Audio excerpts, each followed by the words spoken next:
This one goes out to all the 70s gooners. You guys were the real pioneers we needed in this world. It's always the right evening for... How about a little hanky-panky? First of all, I'd like to apologize if the footage looks a bit weird. It's because it's a Studio Canal owned film and they're notorious for copyright striking everyone. And second of all, yes, today I'm talking about the original Emanuelle. No, not the French one. I don't believe in the concept of France, even though my last two videos were about French films. The only thing Scotch about him is the whiskey he drinks. This is the Italian Black Emanuelle franchise starring the oh god damn gorgeous Laura Gemser in the role of Emanuelle, a journalist, I guess. In this, she's actually a photographer, going around the world and getting into a bunch of misadventures and sleeping with everyone. We won! But this one is the original entry, and it's actually not directed by Joe D'Amato, who would later become kind of known for his impact on the world of sleaze with the Black Emanuelle entries that he directed. This one is actually directed by Vito Albertini, a real Italian gentleman. Sorry, I got genitals on my mind. I don't know why. Now we'll do some nude shots. It's really gonna be hard, the innuendos are gonna be plentiful in this, to go into the plot because there's none really. This is basically a Mondo film. It starts with Laura Gemser on an airplane, as she is surrounded by people who really want to get their membership in the Mile High Club. This makes her want to smoke, but she runs out of cigarettes in an airplane.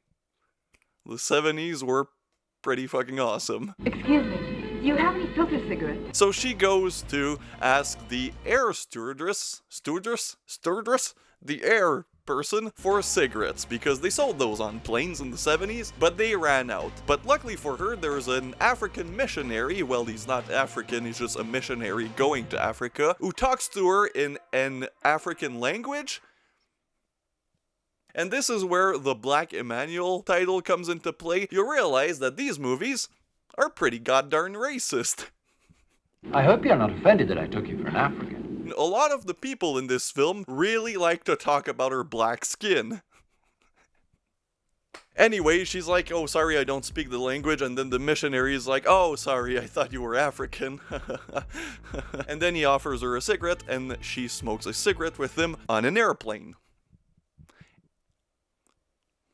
Oh, many missionaries today choose to dress the way the natives do. Then they land in Africa and she's waiting for her ride, so we never see the missionary again. He's probably the only man in this who doesn't get to have sex with Laura Gemser, which is pretty sad. And then she meets the people that she'll spend most of her time with, which is this white woman with short hair who does something. I think she's a writer, but that doesn't come into play. And she's surprised that Emanuelle is not a man. Emanuelle is in Africa to take pictures of stuff.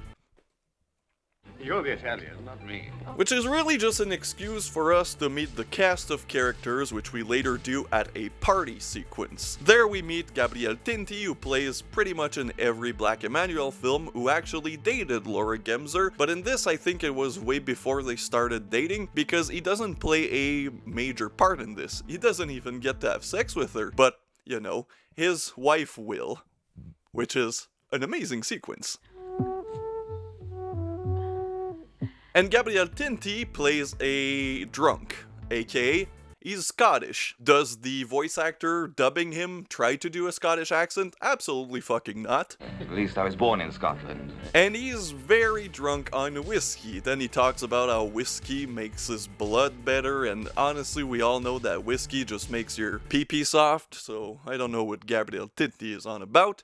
Whiskey makes the blood grow better. Everybody just starts dancing because there's a bunch of African dancers, and then the white people do be partying. They're like the original LMFAO, so they just start dancing, and then everybody jumps in the pool. But Laura Gemser doesn't want anything to do with the pool because I don't know. It's not like, you know, the director was waiting to show her naked because she's naked at 1 minute 30 into this film. Beto sure knew his audience. You naughty boy, you've come to have a look at my model, haven't you? And this scene and this entire film, if this was anything but Black Emanuelle, I'd almost say that this is satire on the bourgeoisie, but no. It's just an excuse to show muff and titties. Don't play games with me, you understand? After that, we kind of just get scenes that happen where Laura Gemser just goes around Africa with her groups of friends and they just talk and then they have intercourse. There's a scene where a guy just feeds monkeys. This is basically a Mondo film, but with a dirty, naughty aspect. And this is what I appreciate from this film, because you can really see how far Joe took this concept. This one is pretty much just what you'd expect from the result of the sexual revolution, where the female characters use their sexuality as a form of domination over the male characters. Now, this is reading way too much into a film where Laura Gemser has sex with an entire tribe of African gentlemen. And a sports team.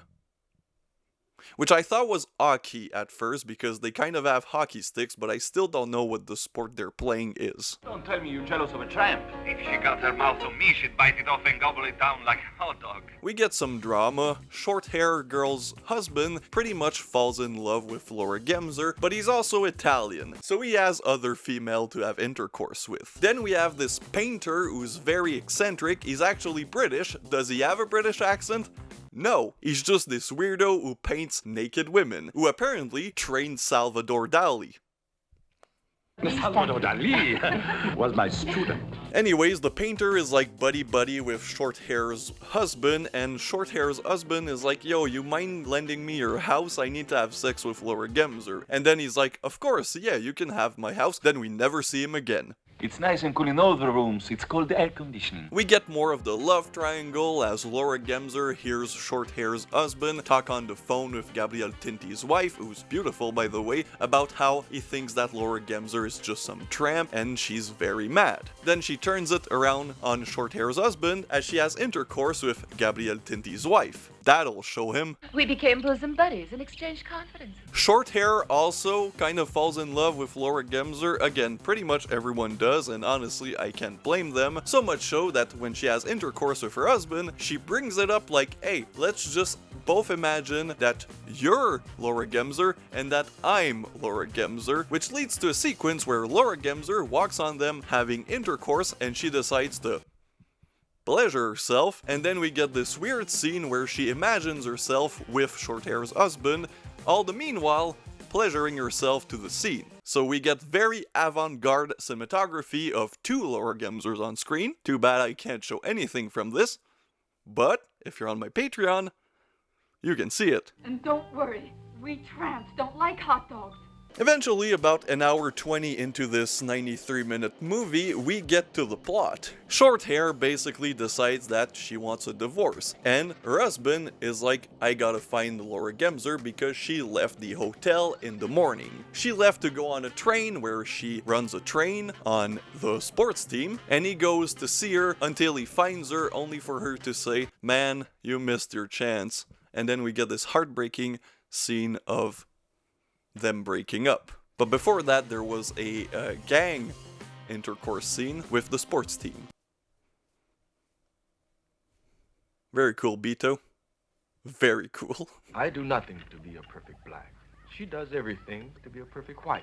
So, what did I think of the original Black Emanuelle? I fucking love this. It is very much the opposite of Joe D'Amato's take on the franchise, even though the early Joe D'Amato ones, like Emanuelle in Bangkok, still have this innocence and this sense of drama in them. Even like, I'd say that Emanuelle in Bangkok, if you've seen my video on that, that actually made me like feel bad and feel emotions. This one is just this fun little Mondo film with a sexy twist, and Laura Gemser doesn't pay any judgment if you're a man. She gets it with everyone in this, which is, I applaud her. Jesus Christ, Laura Gemser certainly was dedicated to these, and this shows it. And I understand after seeing this why she became the face of this franchise. Not just the face, but you know. A lot of the pictures you see of Laura Gemser in her very iconic outfits that are, again, Jesus Christ, are from this film. But yeah, this movie is really fun. It's really the 70s, like, sexual liberation. No, like, horror unlike Emanuelle in America. This is just a fun movie with a fun character doing fun things with some beautiful scenery, some amazing cinematography, a great score. The theme song in this is banging. Like, it's a goddamn hood classic. But yeah, I recommend this film if you're interested in the Black Emanuelle franchise. This is one that you need to see, especially since it's the first one. See you guys next time.